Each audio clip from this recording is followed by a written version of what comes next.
오늘은 희망 전공이 컴퓨터공학과라든가 빅데이터학과, 정보공학부뿐만 아니라 전체 이과 계열, 심지어 문과 계열의 전공 희망자라 할지라도 자신의 진로와 연결시킬 수 있는 인공지능에 대한 수학 세특 내용 추천입니다. 추천 도서를 중심으로 이야기하겠습니다. 추천 도서는 박상길 님이 지은 비전공자도 이해할 수 있는 AI 지식입니다. 먼저 간단한 독후감 내용입니다. 네이버 AI인 클로바X에게 독후감을 부탁했더니 다음과 같이 나옵니다.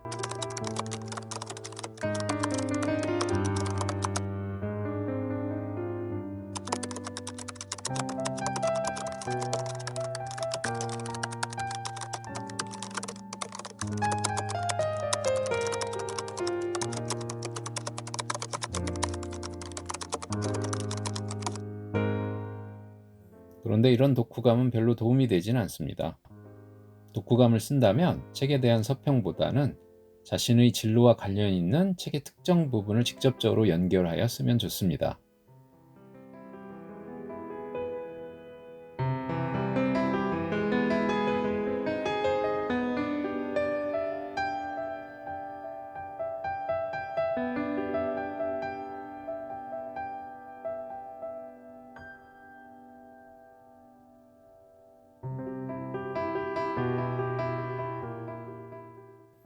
그러면 이 책에서 소개하고 있는 수학적인 내용을 한 가지만 뽑아서 추가적인 탐구학습에 대한 주제를 제시해 보겠습니다. 그 주제는 물론 인공지능과 기계학습입니다.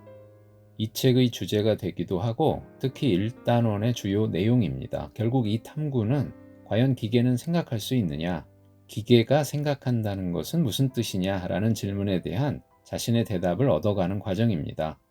인공지능에 대해서는 다음과 같은 심화탐구 주제 선정이 가능합니다.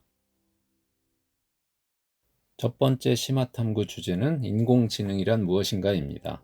이른바 기계학습, 머신러닝을 통해서 인공지능이 가능해졌습니다. 그렇기에 우선은 기계학습과 기존 프로그래밍의 차별점을 탐구합니다. 기존의 프로그래밍에서 컴퓨터는 길고 복잡하고 다양한 조건을 나누어서 계산할 수 있는 성능 좋은 계산기입니다.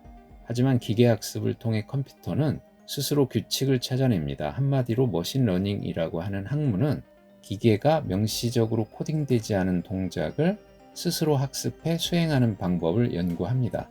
차이점을 탐구하기 위해서 기초적인 내용을 설명해 보겠습니다. 예를 들어 다음과 같은 입력과 출력의 자료가 주어져 있습니다. 기존 프로그래밍 방식에서는 프로그래머가 직접 관계를 찾습니다. 그리고 이 관계를 이용해서 입력이 주어졌을 때 그 출력을 계산하도록 프로그래밍 합니다. 예를 들어 6이 주어지면 13을 출력하게 합니다. 컴퓨터는 이때 단지 13을 계산하는 수단입니다. 하지만 기계학습 방식에서는 입력 출력의 자료를 알고리즘에게 제공하고 알고리즘이 직접 그 관계를 찾습니다. 이 관계를 통해 입력 6이 주어졌을 때 13을 출력합니다. 예측치로서 말이죠. 그렇다면 기계학습이 규칙을 찾아내는 방식은 과연 무엇일까? 이어지는 탐구의 내용이 되어야 합니다. 선형대수학이나 벡터 해석 등의 내용이 있는데 가장 직접적인 것은 통계학입니다. 그 중에서도 핵심이 되는 내용은 통계학의 회귀분석입니다. 회귀분석은 두 변수, 입력과 출력, 통계학의 용어를 쓴다면 독립변수와 종속변수 사이의 관계를 추정하는 방법인데 이 내용만으로도 탐구할 주제들이 많습니다. 탐구 과정에서 선형 회귀 분석과 비선형 회귀 분석, 단순 회귀 분석과 다중 회귀 분석 등의 내용들에 대해서 이해했어야 합니다. 간단하게 선형 회귀 분석을 설명하자면 다음과 같습니다.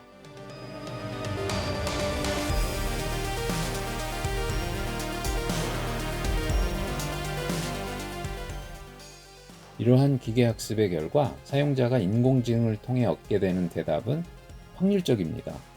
시스템의 출력이 예측 가능한 경우 이를 결정적이라고 합니다. 대부분의 소프트웨어 어플리케이션은 사용자의 입력에 확정된 방식으로 반응하므로 사용자가 이것을 입력하면 출력은 반드시 그것이다 라고 말할 수 있습니다. 그러나 기계학습 알고리즘은 데이터 집합을 통해 학습합니다. 따라서 본질적으로 학습 의존적이고 확률적입니다. 물론 앞에서 예를 든 단순한 경우에는 인공지능도 똑같이 결정적인 대답을 하기는 합니다. 하지만 좀 더 일반적인 경우에 결과는 이제 사용자가 이것을 입력하면 그것이 발생할 가능성은 몇 %다 라는 형식으로 바뀝니다. 따라서 인공지능이란 무엇인가에 대한 탐구의 결론 부분은 확률적인 지식과 결정적인 지식이라는 주제에 대해서 자신의 생각을 확립하는 내용으로 이루어져야 합니다.